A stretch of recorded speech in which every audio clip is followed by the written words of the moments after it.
On change d'univers avec Alain Degois qui nous a rejoint sur ce plateau. L'électro, ça vous plaît? Super. Ah, j'adore. Vous avez adoré Wilfried, Dance, je suis forcément. Enthousiaste sur... Il est toujours enthousiaste, Papy, c'est super. Vous venez ce soir en Chronique Culture pour nous parler de votre tout premier livre. Ah bon? Qui s'appelle Made in Trap. Comme vous y allez. Directement dans le vif du sujet. Comment est née l'idée d'écrire un livre? Eh bien, elle n'est pas née dans ma tête. Il faut le savoir, Johanna Soudry, elle est née dans la tête d'un éditeur, Philippe Robinet, de Kéro, qui, en fait, suivait de loin les différentes péripéties de ma compagnie, de ce que je faisais et tout. Et un jour, il m'a contacté en me disant « Écoutez, papy, je pense qu'il y a quelque chose à faire avec votre histoire, avec vous, avec ce que vous êtes, avec ce que vous faites, avec ce que vous avez fait. Je pense qu'aujourd'hui, la banlieue a besoin aussi de connaître aussi d'autres parcours que ce qu'on entend habituellement, puis de ceux qui construisent aussi les parcours des autres. Donc j'ai dit « Banco, allons-y !» Alors ce livre... Et je me retrouve avec un bouquin. Ouais, alors justement ce bouquin, comment est-ce qu'on pourrait le caractériser, le définir? Est-ce que c'est plutôt une autobiographie? Est-ce que c'est plutôt l'histoire de Trappes? Parce qu'il y a beaucoup de choses dans ce livre, une critique sociale. Comment est-ce que vous percevez l'ouvrage? C'était très compliqué parce que si c'était qu'une autobiographie, ben, j'avais l'impression que je m'enterrais, que c'était mon... Voilà, ça y est, c'est moi. Donc non, c'était à la fois pouvoir raconter tout ce que j'ai ressenti, comment je me suis construit, moi qui suis venu un peu de nulle part, et comment j'ai atterri à Trappes, comment Trappes m'a donné, m'a nourri, comment effectivement des choix que j'ai pu faire dans ma vie font que je suis venu dans la culture, et puis bah voilà, en étant là, il y a des choses qui me choquent, et je dis bah ça me choque, et ça me choque parce que je crois vraiment en certaines valeurs de la culture aujourd'hui. Je crois que plus que jamais il en faut, et il faut vraiment réfléchir, parce qu'on parle des banlieues toujours de façon négative, mais il y a des gens formidables, je parle pas de moi, mais autour de moi j'ai la chance d'avoir rencontré des gens étonnants, qui ont envie de dire et de se donner à voir, de se faire entendre, et ben je participe, et je suis content d'avoir participé à ça. Voilà. Donc ce livre, c'est tout ça, c'est mes envies, c'est mes coups de gueule peut-être à des moments donnés, mes incompréhensions aussi de notre société. C'est un bonhomme qui se livre, voilà, et c'est moi. Et vous étiez plutôt dans l'ombre auparavant? C'était plutôt l'homme de l'ombre, Papy? Wilfried, il était derrière tout le monde, maintenant il est en plein dans la lumière avec ce livre. Oui, alors... On va parler que de lui maintenant. Oui, c'est vrai que c'est compliqué. Je vois bien d'ailleurs que quelquefois, même la presse locale s'empare de ça, mais je ne suis pas habitué forcément à ça.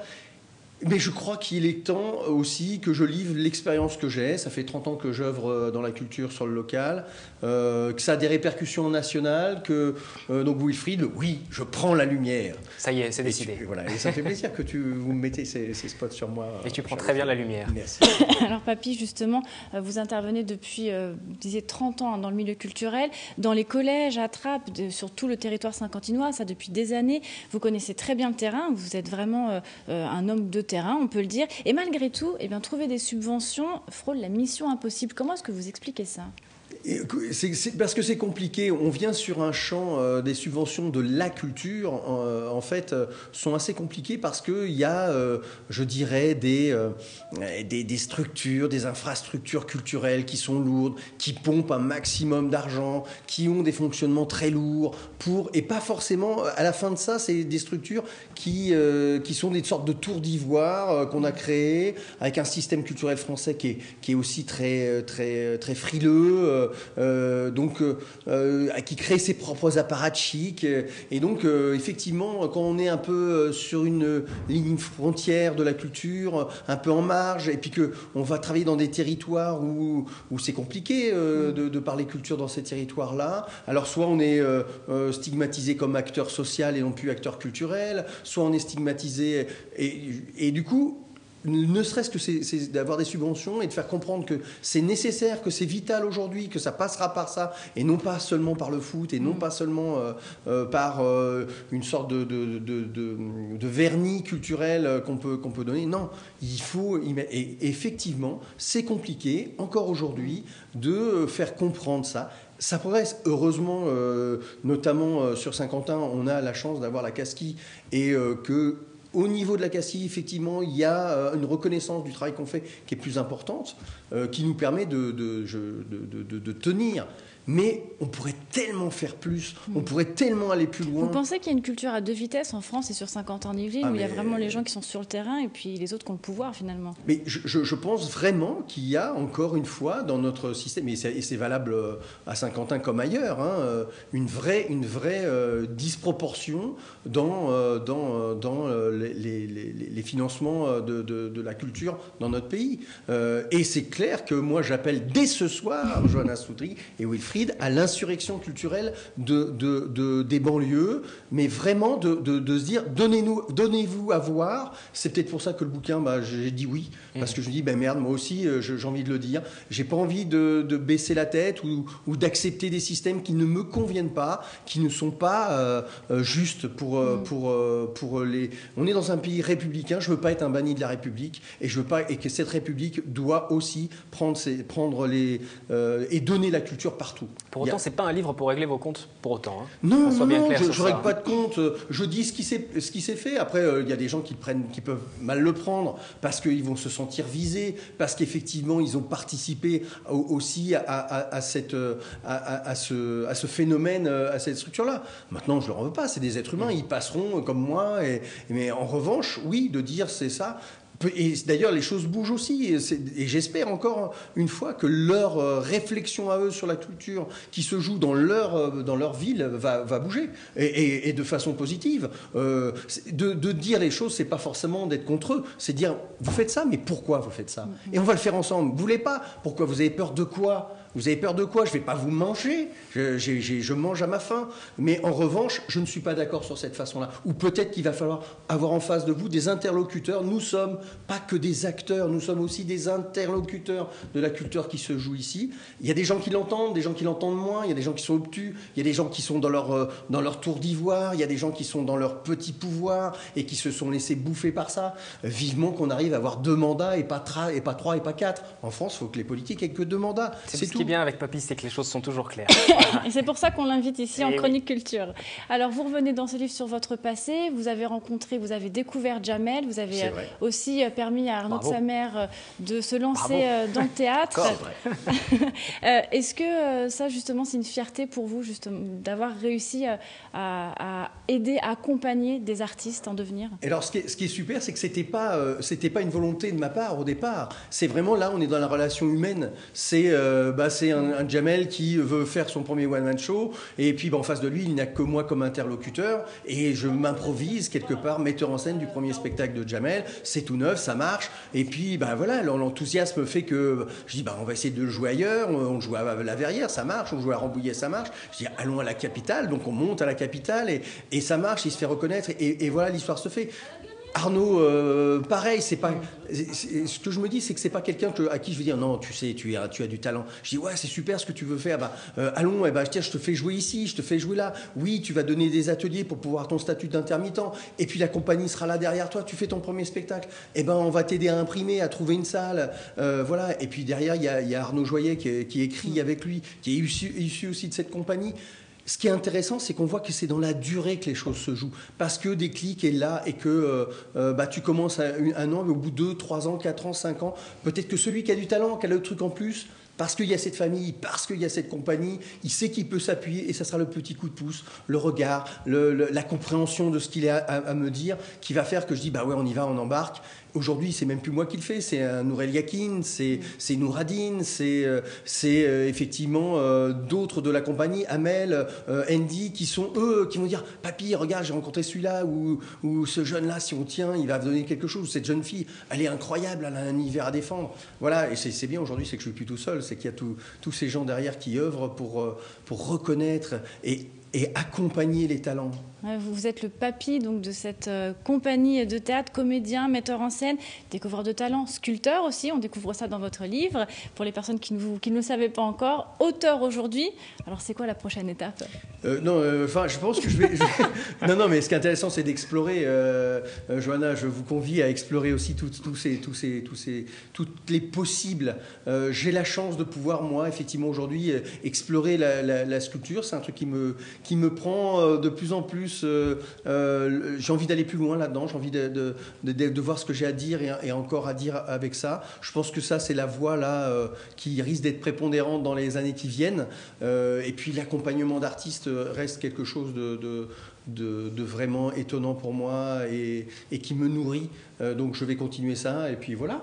Et puis on peut vous retrouver aussi sur scène. J'enchaîne directement parce que vous Avec jouez quelques dates, justement, dans Johanna. Lysistrata. Aux côtés d'une autre comédienne de Déclic Théâtre. Ça sera samedi, donc le 26 janvier à 20h45 à Maurepas, à l'espace Albert Camus. Tout à fait. Et puis, j'ai envie d'enchaîner aussi avec un autre spectacle, c'est au Théâtre de Saint-Quentin en Yvelines, vendredi 25 et samedi 26 janvier, pour Isabelle et la Bête avec Sanseverino, que vous connaissez très bien, puisque c'est un grand ami à vous. J'ai commencé avec Sanseverino, c'est lui qui m'a donné mes premiers cours de clown, de théâtre à Elancourt, à l'école de théâtre d'Elancourt à l'époque. Donc, et on a créé notre premier spectacle qui s'appelait Les Frères Tamouille ensemble. Allez voir Sansev, c'est un monsieur qu'il faut voir sur scène. Alors, je continue. Vous allez le voir, vous, ou pas du coup, je ne savais pas qui passait là. Qui va valider ou non votre agenda, votre sélection. Alors, après, je ne sais pas si les artistes, vous les connaissez. Il y a Nadéa et Émilie Loiseau qui joueront donc demain soir, jeudi 24 janvier à 20h30 à la batterie de Guyancourt. Et puis Eiffel, ce groupe de rock français, déjà très connu, jouera sur la grande scène du Chênay vendredi 8 février à 20h. Voilà pour l'agenda. Et puis on rappelle ce livre donc de Papy Alain Degois qui va rester en plateau. Johanna, merci beaucoup. Parce que c'était votre dernière chronique culture après 4 ans à TV Film. Mais si, c'est la révélation du soir. Voilà. Pour Papy, merci encore. Ce n'est qu'un recommencement. Vous êtes un vrai phénix. Parce que Papy, quand même, on l'avait déjà dit sur le plateau, on va le repréciser. Johanna Soudry qui œuvre aussi, qui officie auprès de Déclic Théâtre. Johanna, effectivement, est venue tâter l'improvisation, j'ose dire, dans nos ateliers aussi. Est venue sur la radio Marmite FM 88.4 aussi faire ses premiers pas de journaliste avec Nouradine Agne, qu'on salue en passant. Et j'ai pas d'inquiétude pour Johanna d'aller explorer justement d'autres pans artistiques qu'elle va nous dévoiler incessamment sous peu. En attendant, je vous propose, parce que ça fait presque 4 ans que je suis ici, de regarder une petite vidéo de toutes ces années, de tout ce travail. Voilà, on a quand même bien rigolé.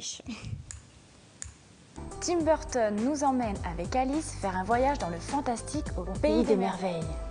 Comme toujours, Tim Burton nous plonge dans le gothique et l'absurde. Elle y retrouve le chapelier fou, qui n'est autre que Johnny Depp. J'étais une princesse, avant de me transformer en ogresse. Waouh! Quand on a un look... Oh là là, je brûle d'impatience. Allez, bande-annonce. Ah, Arnaud de sa mère, quel jeu d'acteur, quel humour. Quand on s'est rencontrés, entre Arnaud et moi, il n'a suffi que d'un regard pour commencer l'interview. Vous avez vu? C'est Laurent Ornac. C'est un beau cadeau quand même pour la journée de la femme. Merci. J'enfile mon string léopard et j'arrive.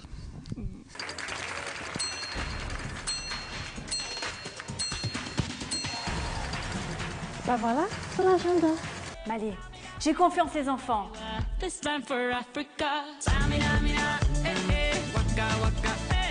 Oh, ça y est, le printemps est arrivé. Ça se fête ça. Allez, sommaire. Amateur de beaux paysages ou de sensations, cette discipline vous séduira. Un dernier conseil, mieux vaut avoir l'estomac bien accroché. Et comme on dit ici, grosse baisse de Bruxelles, une fois. Je pouvais pas tenir. Papy, Alain Degois, vous en pensez quoi de toutes ces prestations de Johanna? Incroyable, c'est formidable talent. Un engagement dans chaque personnage. Bravo, Johanna. Bravo, merci beaucoup, Johanna. Merci d'avoir donc collaboré avec la rédaction de TV Fil durant ces 4 années et la chaîne. Et moi, bien merci évidemment, à tous aussi nous vous pour souhaitons les messages que j'ai reçus de remerciements et de soutien. Et voilà, ça fait plaisir d'avoir un retour positif. Merci encore à tous. Plein de réussites pour vous. Juste une pause, Alain Degois. Vous restez sur ce plateau. Aziz Seni va nous rejoindre. On va parler d'actualité pour l'instant, une conséquence inattendue de la neige, les retards pour passer le permis de conduire. Les explications. Une des conséquences de la neige et du verglas, il est moins facile de passer son permis de conduire. Depuis le début de la semaine, des reports de cours et des annulations de dernière minute sont constatés, comme dans cette auto-école. Le problème qui se passe, c'est pour les élèves qui sont en préparation d'examen, qui sont proches de l'examen, puisque déjà on a des difficultés pour les préparer. Et surtout, on ne peut pas savoir à l'avance si l'examen aura lieu ou non. Des élèves qui pourraient, faute d'un accord avec les auto-écoles, être amenés à payer des heures de conduite en plus. Le problème de la neige associé depuis mardi à la grève des inspecteurs du permis de conduire qui protestent contre le nouveau permis européen mis en place depuis le 19 janvier. Dans cette auto-école de Montigny, en tout cas, la grève n'a pas eu d'impact.